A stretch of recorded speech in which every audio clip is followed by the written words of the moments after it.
Filmstarre sind des Joer champesfarbenen Teppich bei den Oscaren defiléiert. Du Rënner jo eure Politzebäuer. Ich mange net viel Leute hatten mat geraschen, dass kleine Film vu Lützeburg ging ha hinpacken. Rückblick op d'Oscar-Zeremonie 2023. Bis op die 250 Meter heich RTL-Antenne gonget Göster am Pisa. Haut, du belichte mat Geschicht vum Radio, wéi en freier war? Glauben Sie ja nicht, liebe Hörer von Radio Luxemburg, dass ich schon so richtig wach wäre heute Morgen. Amur werd ausgesehen. Echt Musiker sangen dann iwwer Themen, die Lützebäuer bewegen. Für die Themen Lo fir Wahlen, den Leuten nicht zugänglich zu meiner Economy zugänglich zu machen. Wir stellen erste Projekt als Stimme für. Agin noch haut am Magazin gewur, wat sich eventuell an der Lützebäuer Sternenrestauration gedoen huet. Guten Abend.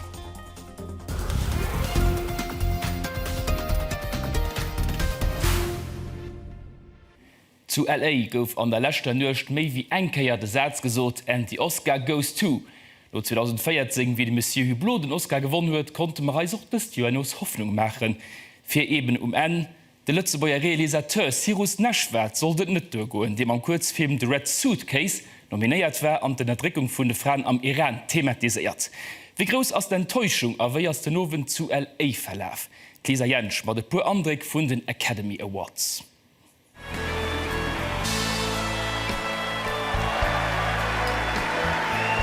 Leider aus der ganzer Welt hunn die 95. Edition vun der grosser Zeremonie verfollecht.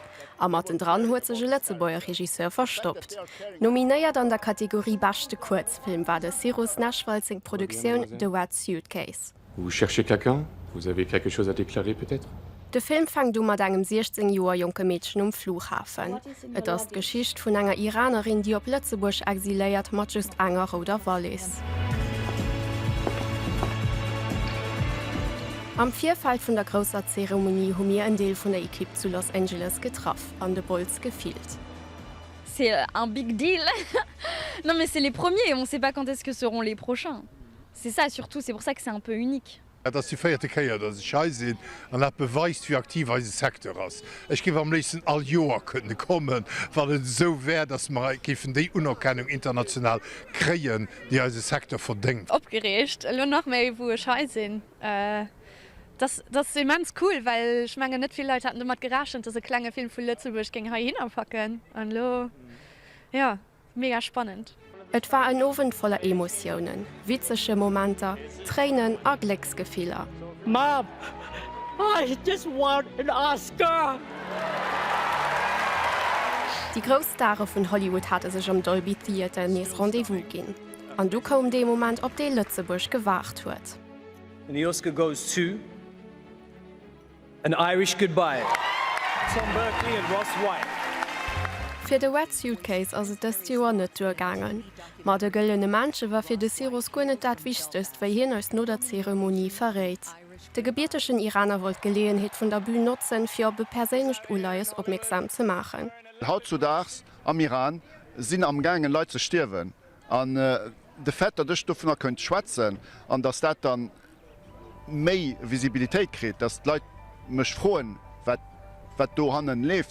Das war das Wichtigste für mich. Hofrisch kann seine Equipe auf alle Fall sein. Der nächste Film ist schon an Arbeit, aber vielleicht geht auf den nächsten Academy Awards ein goldene Menschen auf Lützeburg. Wenn es nicht heißt, and the Oscar goes to.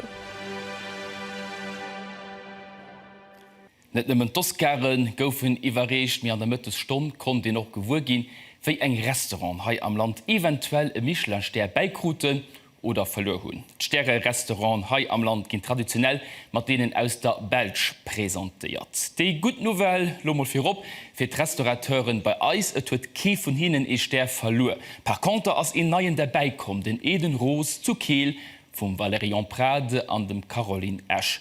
An direkt no der Zeremonie kruten auch eng Reaktion von denen frisch dekorierten Restaurateuren. On est sur un nuage, comme j'ai dit tout à l'heure, on réalise pas vraiment ce qui est arrivé encore. On est super jeunes, on a 26 et 27 ans, donc c'est un peu incroyable ce qui nous arrive. On est content pour le restaurant, pour équilibrer les réservations, pour nos équipes aussi. Et puis oui, bien sûr, sans qui on aurait pu en arriver là. Oui, effectivement, oui.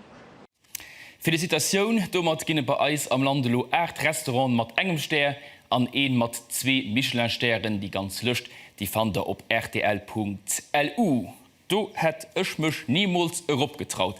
Dat grut mein Kollegen Olivier Cardani die letzte Wochen net nëmmen vu mir ze heieren, wie se Pisa iwwer die 215 Meter heich RTL-Antennen zu Jungenster präpariert huet. Der 15. März 1933, also iwwer Mo vir 90 Joer, gouf vun dësem Sit die echten offiziell Sendung vu Radio Luxemburg iwwer Langwell ausgestrahlt. Für pur Wochen gouf de Service astalt. Wir machen lo eng kleng Zeitrecht durch Radiosgeschicht, a gucken och wiei eng Neuservicer de Radio dann an Zukunft bit. Ja, du ginn mancher Klang drinnen.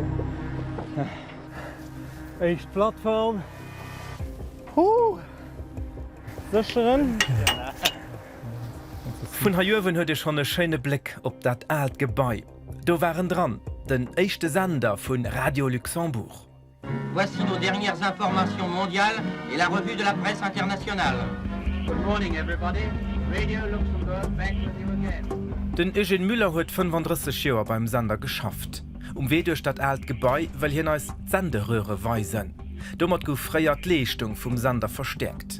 Der huet de regelmäßig misse wirselen, also wäre richtig steuer. Wie gefangen mat schaffen an weil se bisssen den Handlanger an dann huet immer gesot gi pass op, wann de Fall les die kacht 1 Million Frank. Und dann huet ei ganz mill Knéie krit an dat den dawer gemacht. Nie gefallen? Nee, mir ass nie eng gefallen. Die echt Sendungen op Radio Luxembourg waren op Französisch, Englisch und Deutsch. Und hier sind sie wieder, die 4 fröhlichen Wellen von Radio Luxemburg. De Frank Elstner huet 1964 bei Radio Luxemburg ugefangen. De Programm vum echte grosse Privatsender an Europa gouf an der Villa Louvigny am Stadter Park gemacht. Und ein Auto, Freunde, ab heute gibt es wieder ein Auto in der Hitparade von Radio Luxemburg zu gewinnen. Jetzt kommen wir erstmal zu einem Platz in der Hitparade, der mir diese Woche ein bisschen Kummer macht. Die Tremolos haben Plätze verloren.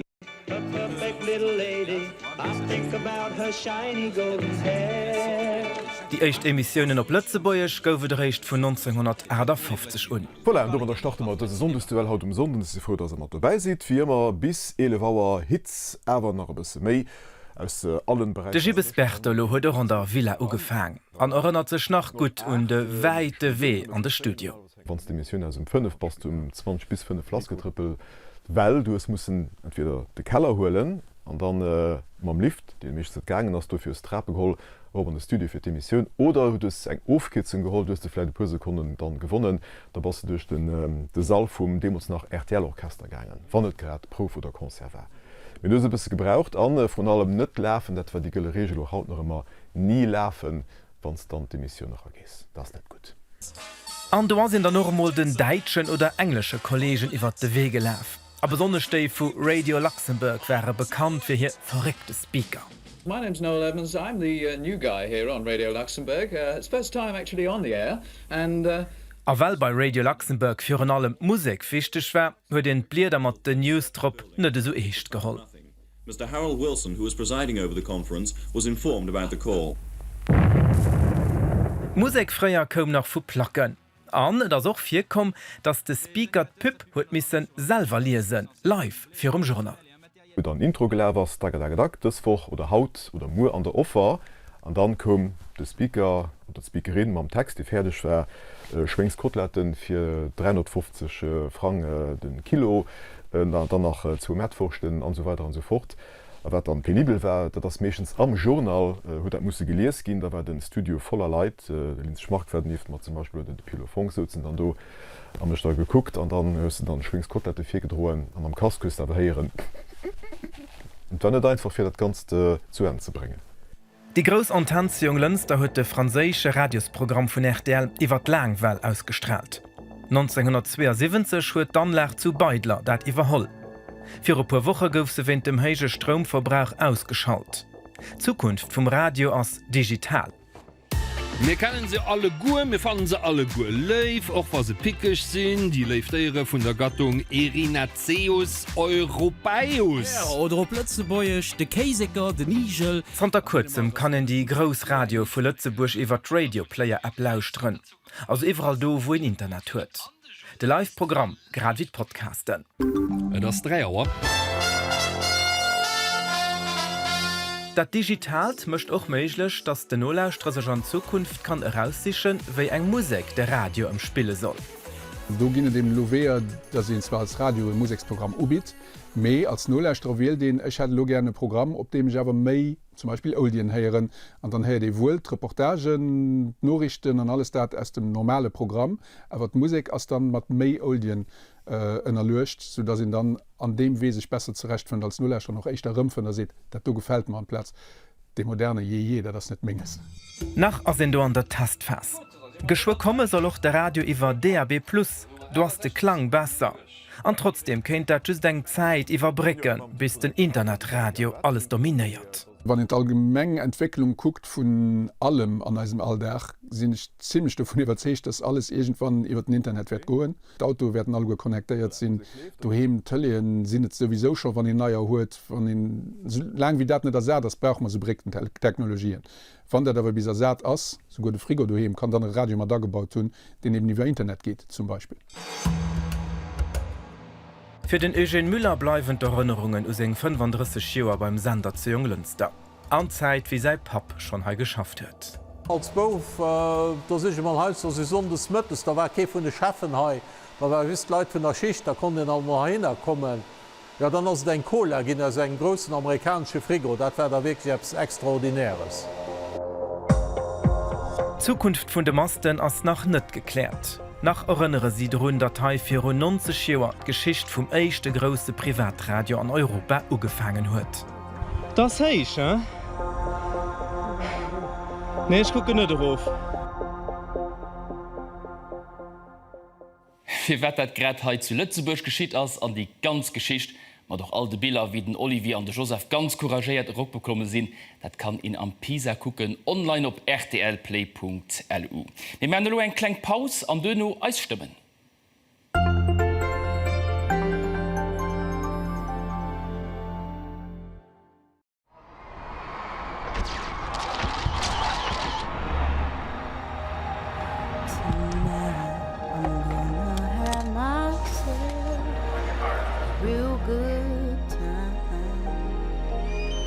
Ready?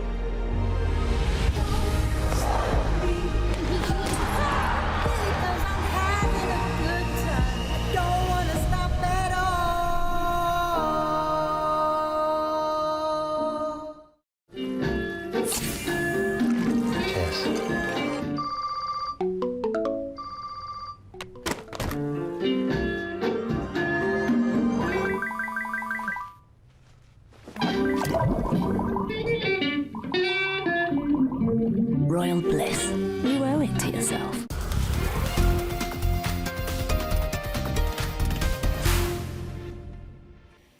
Magazin. Hier Stimmen aufgehen, dat mussssen die wahlberechtigte Steward direkt e purmol. All als Stimmen zielen an hun en Abfluss op Zukunft vun eisem Land. Mat Stimmen vun de Musiker, die hunn och en Impact. Sie können materielle Lieder Themen belichten an müssten opmerksam machen.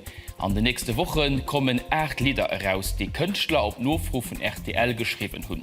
Als Stimmen hecht diese Projekt. Wie du alles matt geschafft, wie eng Themen die belicht a fir wat huet RTL so Projekt lanciert. Reportage vum Isabel Henschen. Okay, it's a wrap!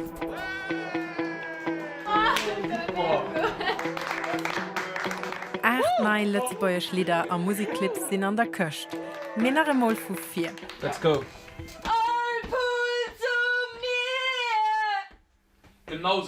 Op Initiativ vun RTL hunn 8 Musiker Lieder geschrieben. Produzéiert huet ze Alden Tun Tonner. Das schwer, das mega schön. Hei waren ma am Tonstudio mat dabei, wéi d'Kënchtlerin Sekarma hiet Lied zum Thema Klimawandel opgeholl huet.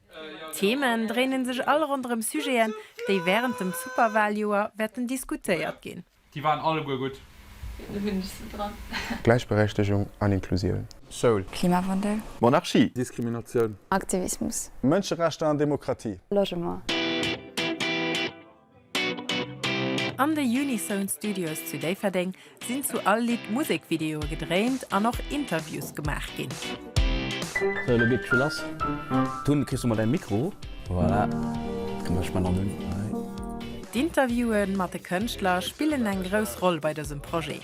Hier gehen die Artisten nämlich einen Abblick, wie es dazu kommt, und für was sie gerade über das Thema sangen. Ich habe ein Thema gewählt, weil ich auch schon oft mit Kollegen darüber geschwärzt habe, wie gesagt, als Zukunft aus, wenn wir fertig sind mit Studieren. Aber wie ist es überhaupt dazu gekommen, dass RTL so ein Projekt startet? Eng Value gesäit den normalerweis wären de Wahlkampagne ganz viel Politiker op der Antenne an dann gët doch ganz viel politischen Deberge Mä an gëtt dem Theme geschwert, die den Leiit nosteen, met die ginnen politisch analyséiert, politisch debatteiert. Aber wir wollten einfach en anderen Angle de vue drop gin, den Angle de vue vun Artisten, zu größten Deel jungen Artisten. Déi op hier manéier politisch Themen belichten a flott erklären. So dass es doch für Kanner interessant ist. Was hat ihr schon als Kant von der Politik erfahren? Und Kanner gibt Politik machen, da gibt alles ein bisschen wie sehr dezidiert gehen. Also als Idee von Anfang an, dass es soll accessibel sein, dass jeder nicht soll verstehen, mir das nicht kannerisch soll sein. Das war am Anfang das, was wir hinten noch sollten, dass sie sollten die Themen auf eine andere Weise abgreifen, wie sie sich damit identifizieren. Wir haben von Anfang an gesagt, sie so kritisch wie der wollt, das ist kein Problem. Just wie das eine junge Publikum soll richten, nicht fluchen, an eben lokalen parteipolitischen Positionen. Okay, Missy, ready? Camera rolling. Action.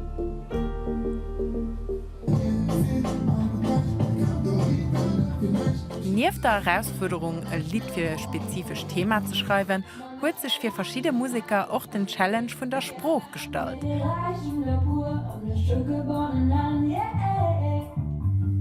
Verschiedene haben für allererst auf Lützeburg gesungen. Zum Beispiel Alfalfa, Sekarma, den Child, die sind echt auf Englisch und auf E. Es war einfach immens spannend, sie am Studio zu haben und noch mal etwas Neues zu probieren auf Lützeburg und so. Natürlich gibt es schon so, dass es ein bisschen etwas Neues ist für das Land. Also schon mal für du noch nicht für so ein Projekt hören.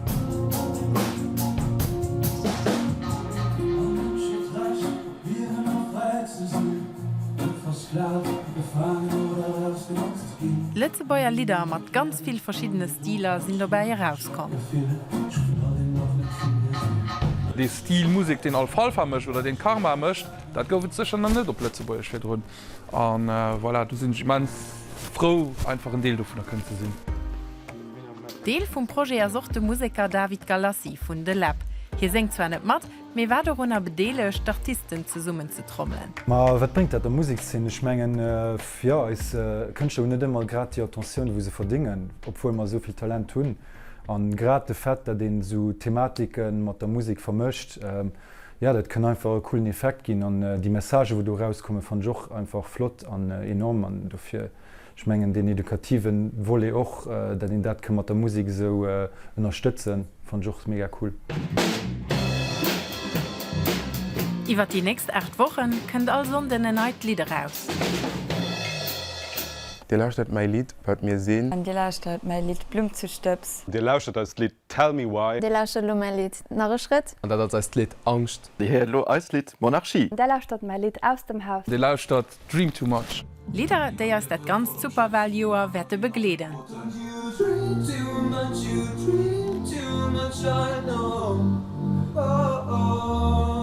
Ja, Dream Too Much Minute gesinn so hecht dat echt vun den 8 Lieder, dat eben beim RTL-Projekt Eisstimmen firstalt gëtt, a vu Lützeburger Musiker komponiert, gesungen an produziert gouf. Bei Dream Too Much do gehtt Joel. Zu Alit gëtt och e Musiksvideo. Wir waren beim Tournecht dabei an hummer de Sänger a Produzente geschwert. Musik.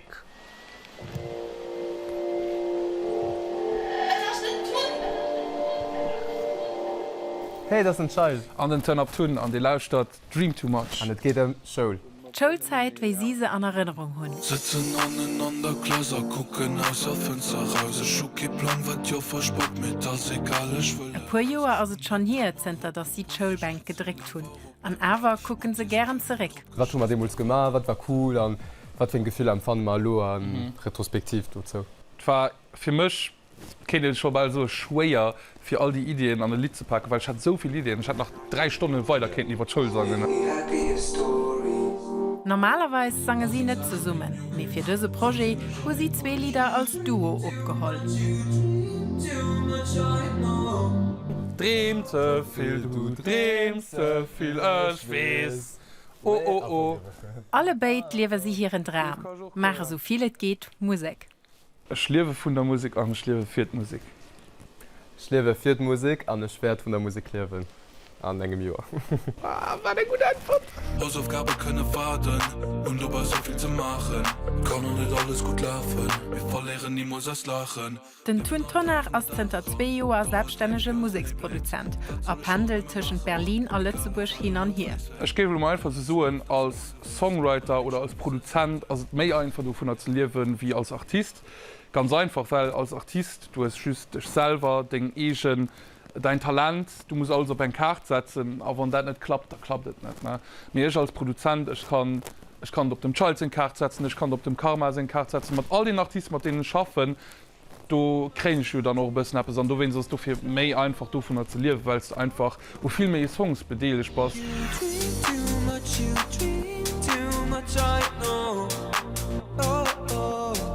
Als Musiker wird aber auch haut mehr einfach wie für uns 10-20 Jahre für davon zu leben. Ich meine, Sachen haben sich ganz viel evoluiert, zumindest am Land par rapport zu der Musik. Und es gibt immer mehr Ressourcen, es sind immer mehr Institutionen, die dazu beteiligt sind. Sie wird uns am Ausland zu bringen, aber auch die Professionalisation von der Musik hier am Land zu legitimisieren. All Musiker und Produzent hat seinen Stil und probiert sich etwas auffallen zu lassen. Hier zum Beispiel. Na? Und die Leute fragen mich immer, wen hat das gesagt? Und am Anfang war es kein anderen wie die Frau von Grand Duchesse. Die hat nämlich an einem Livestream hat sie Maus Katy vorgelesen. Und dabei ist Katy der Chor tun. An dem Moment, wo den tun können, sieht sie. Voilà. Und dann steht rausgeschnitten und dann alle meine Lieder dran gemacht. Vielmals merci, Grand Duchesse. Ciao.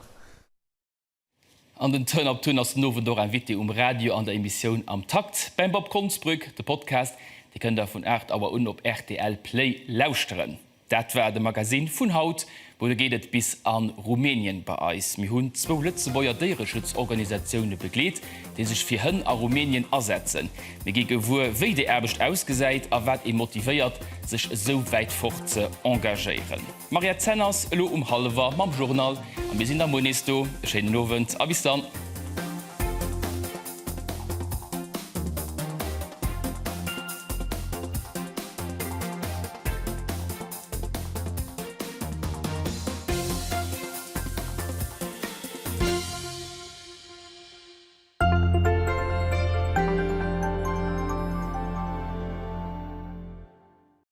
Du hast der Charlie. Der Charlie huet viel verschieden Hobbyen. An de Musikoen, seg Lieblingsband live gesinn, mat de Kollege Fußball spielen, oder auch an de Kino goen. Me wat de Charlie am allerliebste mischt, was molen. Eppes wirst die aber noch nicht vom Charlie. Hier molt am liebsten Rot Delfine. Eine Kombination aus seiner Lieblingsfarbe und seinem Lieblingsdeier. Nicht normal so dir? Me war so normal.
Sieht dir selber.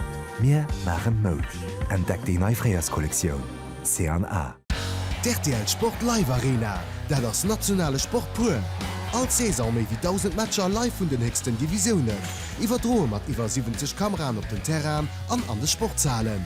Guck bis an op livearena.rtl.lu, an der App oder duhem op PostTV Kanal 93. RTL Sport Live Arena, mat Passioun fir de Letzebuer Sport. Duch eng gut zweet Halgent huet RB Leipzig segen 1-1 géint Manchester City erkämpft. Wat duheem sinn d'Engländer en dënchtech klore Favorit. Liverpool war géint de Real mat 2 vun de Wënner gangen. Packen sie Mëttwoch nach Sensatioun an der spënnesche Hauptstaat. D'Achtelsfinale vun der UEFA Champions League. Dënchte am Mëttwochs vu faire Finingun live op RTL 2. Das Matscher ginnech präsentiert vun Oppo. Am Mastercard, den offiziellen UEFA Champions League Sponsoren.